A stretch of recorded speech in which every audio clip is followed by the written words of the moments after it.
اور یا کبھی کچھ نعتیں ایسی بھی ہیں جو ہمارے سینئرز نے بھی پڑھی ہوئی ہیں. مثال کے طور پہ نعت بتاتی ہوں، نام نہیں بتاؤں گی. تیری بات کی ہے تیری بات کرتے کرتے، یہ بہت مشہور گانا ہے. پاکستانی ہے یہ. اب وہ صحیح.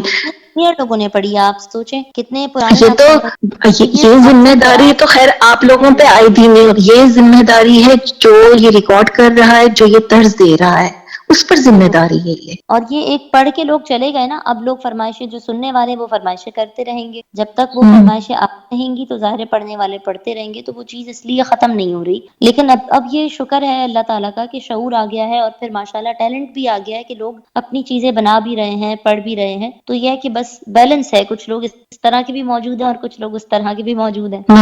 بالکل. اچھا نعت کی طرز کون بناتا ہے؟ نعت کی طرز زیادہ تر شعراء کرام خود بناتے ہیں. وہ اس لیے کیونکہ جب وہ لکھتے ہیں نا تو ان کا ایک وزن چاہیے ہوتا ہے لکھنے کے لیے، کہ وہ کس زمین پہ لکھے، کس ٹیون پہ لکھے نا، تاکہ ان کو یہ اندازہ ہو سکے کہ کتنی بڑی لائن لکھنی ہے کتنی چھوٹی. اگر کوئی طرز نہیں ہوگی، کوئی وزن، کوئی ردم نہیں ہوگا تو وہ جب وہ آزاد لکھتے رہیں گے نا تو پتہ نہیں چلے گا کہ اتنا زیادہ لکھ دیا ایک لائن میں اتنا چھوٹا لکھ دیا. کم لکھ دیا. اس لیے ان کو ایک طرز ہونی ضروری ہے تاکہ اس طرز کے اندر وہ الفاظ کو فٹ کر سکیں. تو پھر وہ اپنی ایک ربطی طرز بناتے ہیں اور اس پہ اس وزن پہ الفاظ بٹھا کے اور اس کو لکھتے ہیں. پھر یہ ہوتا ہے کہ اب جو پڑھنے والے ہیں اس پہ ڈیپینڈ کرتا ہے کہ وہ آیا کیونکہ شاعر ظاہر میوزیشین نہیں ہے، شاعر کوئی نعت خواں نہیں ہے. شاعر کو آواز سے یا اس چیز سے لینا دینا نہیں ہوتا، چڑھاؤ سے. اس کا ڈپارٹمنٹ الفاظ کا ہے، اس کا ڈپارٹمنٹ جو ہے وہ ٹاپک کا ہے. اس کا ڈپارٹمنٹ یہ نہیں ہے کہ ہمارا گلے کی کیا رینج ہے. تو پھر جو نعت خواں ہوتے ہیں وہ اپنے حساب سے یا تو نئی طرز بناتے ہیں یا کسی اور پرانی طرز پہ اس کلام کو سیٹ کرنے کی کوشش کرتے ہیں. تو پھر یہ ہوتا ہے کہ دونوں کے کنٹریبیوشن سے طرزیں بنتی ہیں. کبھی شاعر کی اپنی طرز ہوتی ہے، کبھی پڑھنے والے کی اپنی طرز ہوتی ہے. ٹھیک ہے ٹھیک ہے. اچھا کبھی ایسا ہوا کہ کوئی نعت پڑھی ہو اور اس رات کوئی ایک ڈفرینٹ سا آپ کو خواب آیا ہو؟ بڑا یونیک سوال ہے ویسے یہ، لیکن اب مجھے ماشاءاللہ خواب بچپن میں بہت آتے تھے، اب تو اتنے زیادہ نہیں آتے. تو اس وقت لیکن اب مجھے یہ یاد نہیں ہے کہ وہ جو خواب میں نے دیکھے ہیں اس دن میں نے کوئی نعت پڑھی تھی یا نہیں، کیونکہ ظاہر ایک عرصہ ہو گیا.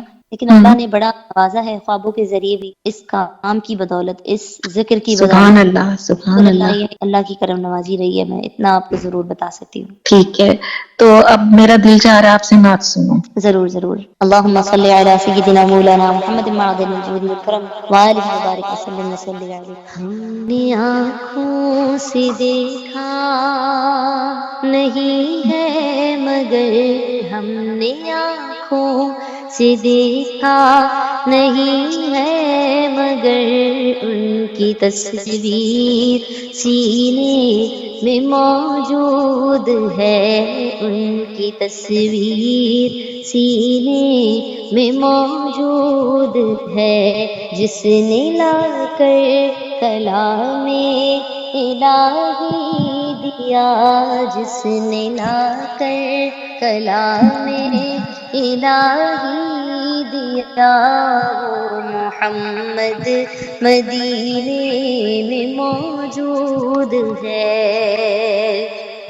پھول کھلتے ہیں پڑھ پڑھ کے صلی علی، پھول کھلتے ہیں پڑھ پڑھ کے صلی علی.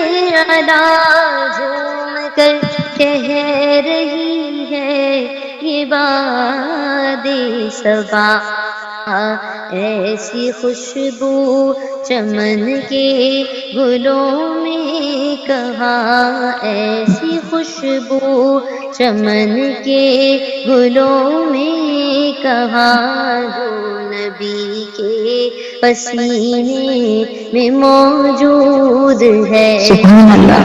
آنکھوں سے دیکھا نہیں ہے مگر، ان کی تصویر سینے میں موجود ہے.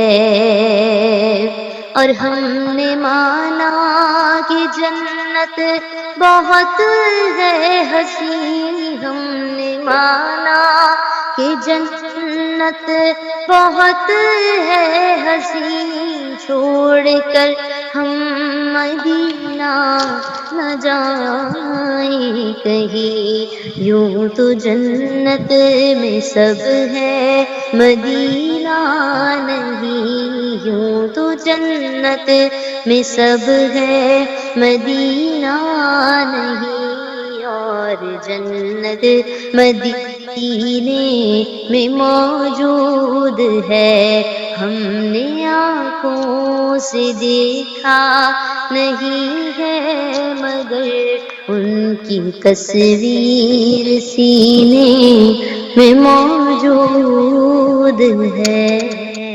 جزاک اللہ، سبحان اللہ، شکریہ۔ کیا درد ہے آواز میں، اللہ کی شان۔ شکریہ۔ جویریہ، آج کل کے بچوں میں نعت پڑھنے کا شوق کیسے پیدا کیا جائے؟ گانے کا شوق تو سب کو بہت چھوٹی عمر میں ہو جاتا ہے۔ یہ سارا جو ڈیپینڈ کرتا ہے نا گھر کے ماحول پہ اور پیرنٹس کی تربیت پہ کرتا ہے، اور ڈیفینیٹ باہر کے ماحول کا بھی اثر ہے۔ ہم سارا بلیم پیرنٹس کو نہیں دے سکتے، وہ اس لیے کیونکہ پیرنٹس بھی 24 گھنٹے بچوں کے ساتھ نہیں ہوتے۔ بالکل، خود بچوں کی وجہ سے کافی زیادہ پریشان ہیں، کیونکہ بچے جس ماحول میں جا رہے ہیں ان کو اس جگہ سے واپس لانا اور اسپیشلی دین کی طرف لانا بہت زیادہ مشکل ہوتا جا رہا ہے۔ ٹیکنالوجی نے ترقی کر لی لیکن یہاں پہ تنزلی ہو گئی۔ بالکل ایسا ہی ہے، اور ٹیکنالوجی جہاں تک ہمارے لیے فائدہ مند ہے، نقصان دہ بھی اتنی ہی ہے۔ ایک کلک پر آپ کے پاس ایسی ایسی چیزیں موجود ہیں کہ آپ کہاں تک بچوں کو پکڑیں گے۔ اس کے لیے کرنا یہ چاہیے شروع سے اپنے گھر کا ماحول ایسا رکھیں کہ بچے کہیں جاتے ہوئے یا کوئی بھی اقدام اٹھاتے ہوئے یا کوئی بھی چیز کو نارملائز کرتے ہوئے اپنی زندگی میں سوچیں۔ اور دوسری چیز یہ کہ بچوں کو اگر ہمیں دین کی طرف لانا ہے تو سب سے اہم ترین جو چیز ہے وہ ہے ہمارا اپنا اخلاق۔ اگر ہم بچوں کو ڈانٹ کر، مار کر یا زبردستی کر کے نعتوں کی طرف یا نماز کی طرف لانا چاہیں گے تو کبھی یہ تو بچہ اور آگے کا اور باغی ہوگا۔ جس طرح ہمارے آقا کریم صلی اللہ علیہ وسلم نے دیکھیں پیار سے دین پھیلایا، ان کے اخلاق سے، ان کی محبت سے متاثر ہو کے وہ لوگ جو کٹر کہہ لیں کہ اپنے اپنے مسلک میں یا اپنے اپنے مذہب میں ایک مقام رکھتے تھے، وہ تک جھک گئے اور وہ تک دائرہ اسلام میں داخل ہو گئے۔ تو بس ہمیں وہی جو ہے وہ اپنے ہاتھ میں رکھنی ہے، اخلاق کی، محبت کی۔ اچھا، پہلے جویریہ، پہلے کمپٹیشن ہوتے تھے نعت کے اسکولز میں، کالج، یونیورسٹیز میں، یہ تھوڑا سا کم ہو گیا ہے۔ بالکل ایسا ہی ہے، اس کا رجحان بھی بہت ضروری ہے۔ جب تک ٹیچرز، پیرنٹس اور جتنے بھی انفلوئنسرز ہیں ہماری زندگیوں میں، وہ جب تک مل کر ان چیزوں کو پروموٹ نہیں کریں گے، عام نہیں کریں گے، تو یہ چیز تھوڑی اور مشکل ہوتی جائے گی۔ آپ ابھی سوچیں، ہم 10 سال پہلے ہماری محفلوں کا کتنا رجحان ہوا کرتا تھا کہ ربیع الاول گلی میں محفل ہوتی تھی، محفل ہوتی ہے، اور اب کم ہوا ہے، واقعی اور کم اب ہوا آپ ہے۔ دیکھیں اب کا ریشو کم ہو گیا ہے۔ اب آپ یہ سوچیں کہ اگر اس طرح 10 سال بعد کیا حال ہوگا۔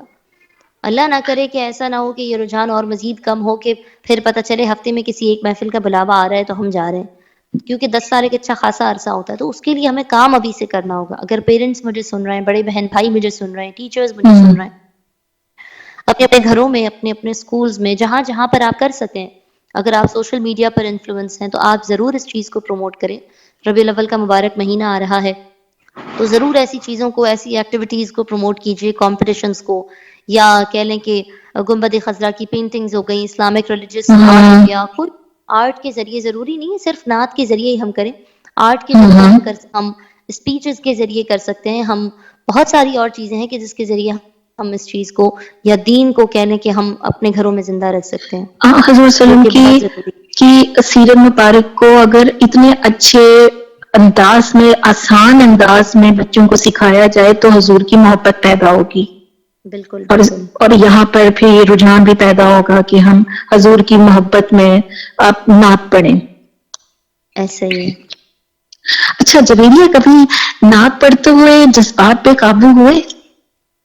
جذبات پہ تو کبھی بھی قابو نہیں رہتے نعت پڑھتے ہوئے۔